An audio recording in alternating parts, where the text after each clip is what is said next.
Welcome to today's episode of the E.N.G Media Podcast. We have a very exciting guest, Jeff Gaus with PCN. So, for those of you just joining the podcast, I'm Christian Gannon, the co-founder of E.N.G Media, and we specialize in helping software and tech companies scale their revenue. So, if you want to learn how to take your software tech business to the next level, make sure to stick around. So, let's get right into it.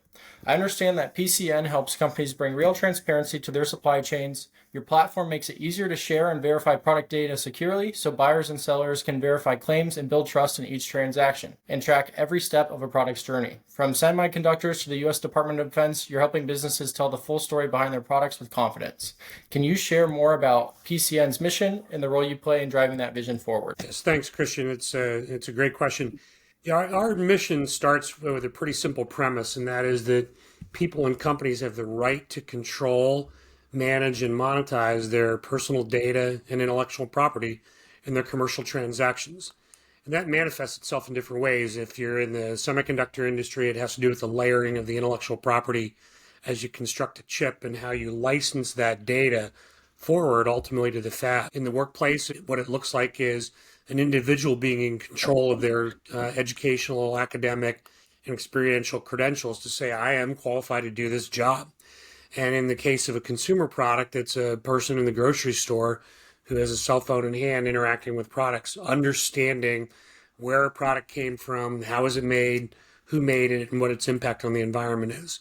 So that's what we do is we bring transparency to commerce, ultimately with the goal to be restoring trust in institutions and in brands. That's awesome. Thank you for sharing. And before we dive deeper, I'd love to take a step back for a moment. Could you tell us about the problem PCN is trying to solve and what the aha moment or pain point that really sparked the idea was for the company? So the problem that we're trying to solve ultimately is if you think about the world today, if I were to be in an auditorium, and I do this a lot as I ask people to raise their hands with how many of you trust your government? How many of you trust the media? How many of you trust corporations and brands? And how many of you trust your friends? And what you'll invariably see is there's this epidemic of institutional distrust right now in the world. And what we're trying to do is we're trying to address that and restore trust in our institutions through transparency. And the moment of revelation for me was I have a goddaughter who is very, very close to me. She's the daughter I never had. I was watching her as she was on her fertility journey, as she was planning her grocery list. And she was interacting with products, cell phone in hand, to try to understand what was good for her and what was bad for her. And it became very clear to me that there's no single source of data for that. And so I asked myself the question, what if you were the person who figured that out? And what would that look like? And so that's what we set out to do, and that's what we're doing. Awesome. Awesome. And now we're going to kind of dive into what your perspective on the market is. So from your perspective right now, what major trends are you seeing right now in supply chains, or even more specifically, the overall supply chain category? Is it regulation, emerging tech, political influence, or maybe something completely different? Well, I would say that the one big word that is driving everything that's going on in the supply chain activity right now is deglobalization. This is coming out of a lot of the activity that we first started to see in the Trump administration, number one, and the concern about how our supply chains are so dependent upon non-U.S. allied nations, if you will. A lot of people point fingers at particular countries. I'm not going to abstain from that right now. But what's going on in the world right now is the world is reconfiguring its global supply chains for lots and lots of reasons. And as those supply chains get disrupted, you'll see outages and things like that. But there's also a lot of regulation that's coming on stream, whether it be the Uyghur Forced Labor Protection Act, which says if you want to bring garments into the United States or any product into the United States, you must be able to prove to Customs and Border Patrol or Customs and Border Protection, you must be able to prove that you have no forced labor involved in the production of the product. That's a very complex problem to address. There are other ones, whether it be semiconductor rules, the CHIPS Act, defense procurement, where you must have full visibility of what a product's life story is to be able to consume it in certain environments. And the case that we use all the time is when you're launching a spy satellite on a one-of-a-kind rocket, you better know where everything came from. Of course, and that makes a lot of sense. And a follow up to that, as a startup, what challenges or opportunities is this kind of new reordering presenting for PCN? Well, challenges and opportunities are often one and the same. The opportunity is that just about every corporation or every company on the planet is rethinking how they're sourcing products, services, et cetera. And so whenever there's change, there's opportunity to do things differently. And that's one of the primary things that we're driving into is to say rather than the historical expectation from many of the players that have worked in supply chain visibility, give all of your data to me and I'll store it and trust me, I'll protect it for you. And that just doesn't fly. So what we've done is we've created a set of protocols um, that are define how data is licensed between players in a supply chain. Because we don't, at the PCN, we don't believe in data privacy. We believe in data property ownership rights. It's a very different equation. And when you go down that pathway, you start to think about licensing your data and who you're going to disclose that data to. And the data that we're most concerned about and we're most interested in protecting is the intellectual property of the United States. Of course, and that makes a lot of sense. And I think that's a huge platform, right? We don't want any intellectual property from the United States going elsewhere other than within the United States and the key people that lead that. And moving on a little bit, how would you describe the current competitive landscape in your space? Are there any organizations or thought leaders out there that push you to keep innovating? Well, there's a couple of people that I pay a lot of attention to. So one of them is he happens to be my co-founder, a gentleman by the name of Steve Brown. Steve Brown's a futurist. He comes out of Google DeepMind, and he also comes out of he was Intel's chief futurist, and he's got a practice called Synthetic. And so he's spending a lot of time thinking about the use of artificial intelligence as it interacts with what we call a system of evidence, is what we produce. So if you have systems of inference, the GPT models, they need to have data to go after. And that's where we come into play with a system of evidence. So Steve Brown's one of the people I follow a lot. Another individual is a guy by the name of Peter Zeihan. He's a geopolitical strategist and economic observer. And he's been talking for about a decade about the global reordering that we're in the middle of, what the sources of that reordering are. In other words, why is it happening? And then that provides some insight in terms of how to think about it. Then I also follow people like Daniel Pink, who's a very famous author and former speechwriter to Al Gore. And I listen to Simon Sinek a lot because I'm a huge believer in start with why and what's your purpose in life. So those are four thought leaders that I pay a lot of attention to. Of course. And I'm glad you mentioned Simon. That was someone in my early career that I really enjoyed watching and that really helped me understand what I want to do and why I want to do it. And if you're not doing it and you don't understand the why behind it, then why are we doing it in the first place, right? And really putting direction and putting actionable items not only in your business but also in your life to get where you want to be, right? So, Yeah, we are huge advocates of the start with why mentality. It's one of the first questions we ask when we're entertaining a business partner or a potential employee.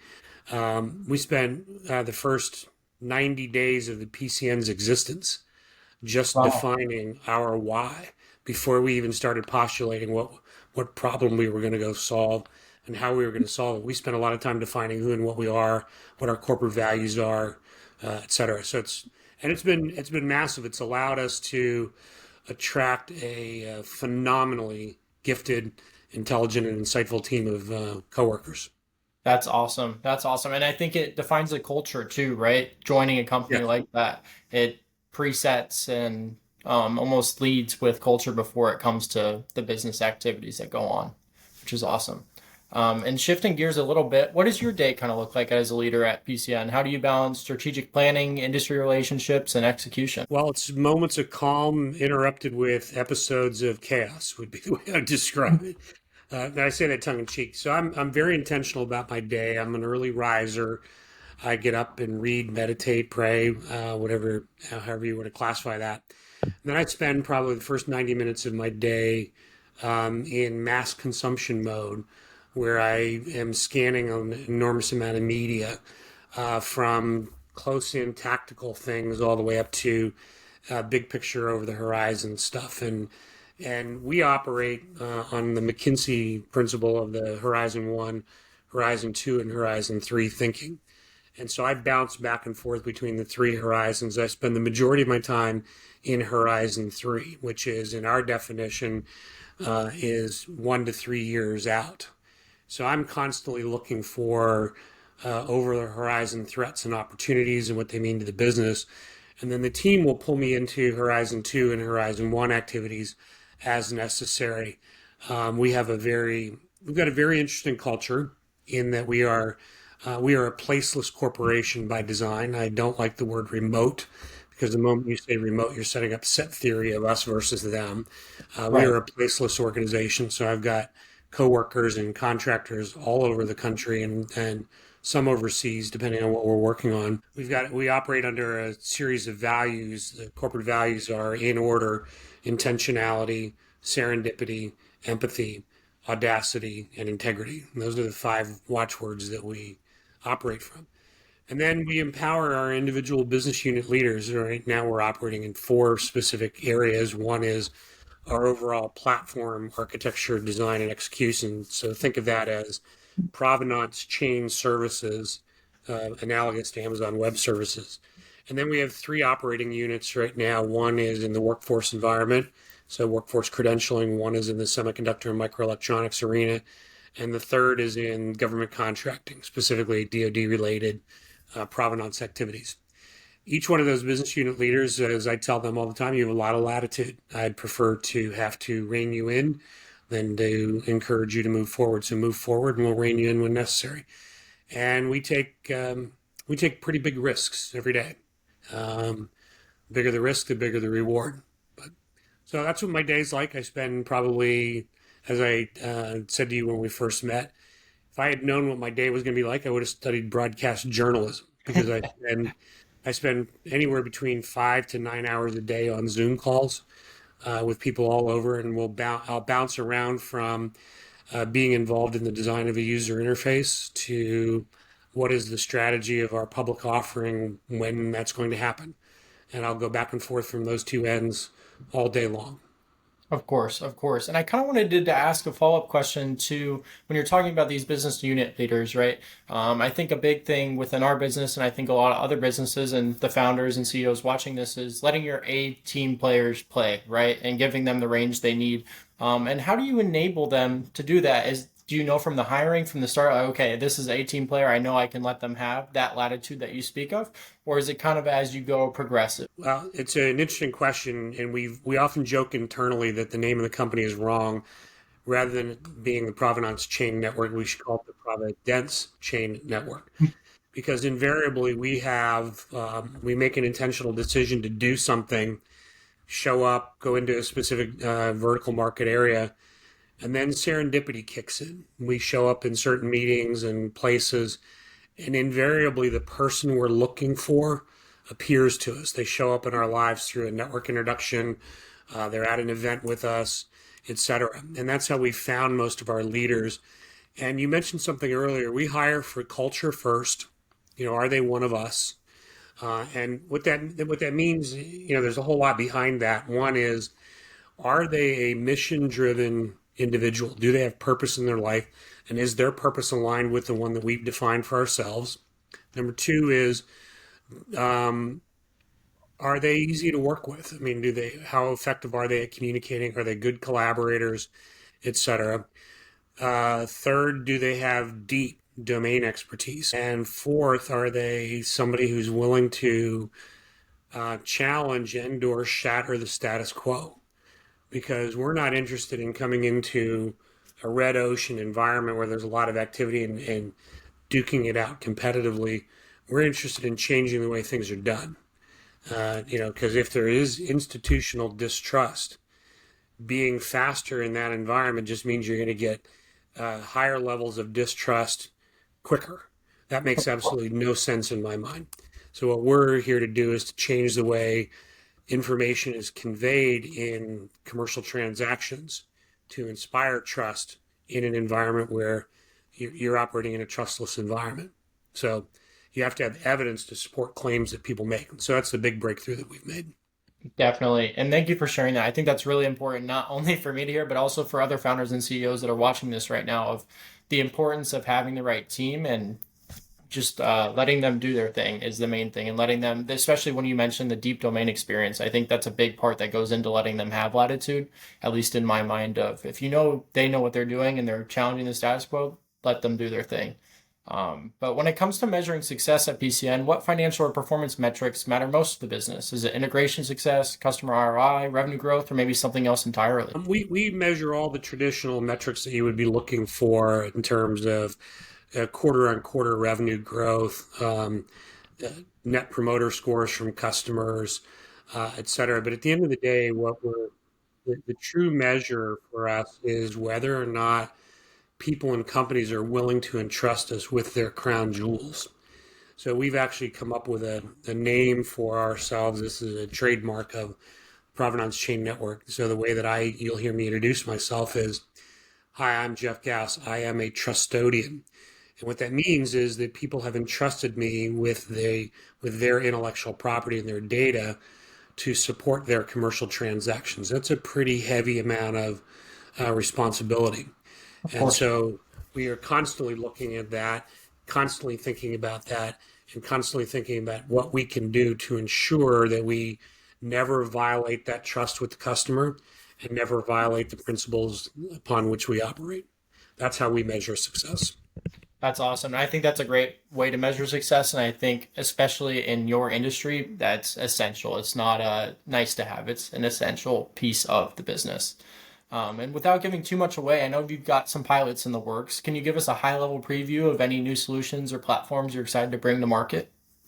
So recently, within the last 2 weeks, we launched our workforce application, and that's working in the arena of the verifiable credentials for non-citizen guest healthcare workers. And so that's the first phase of what we're going to be doing in the workforce arena, is dealing with skilled labor in very specific market sectors.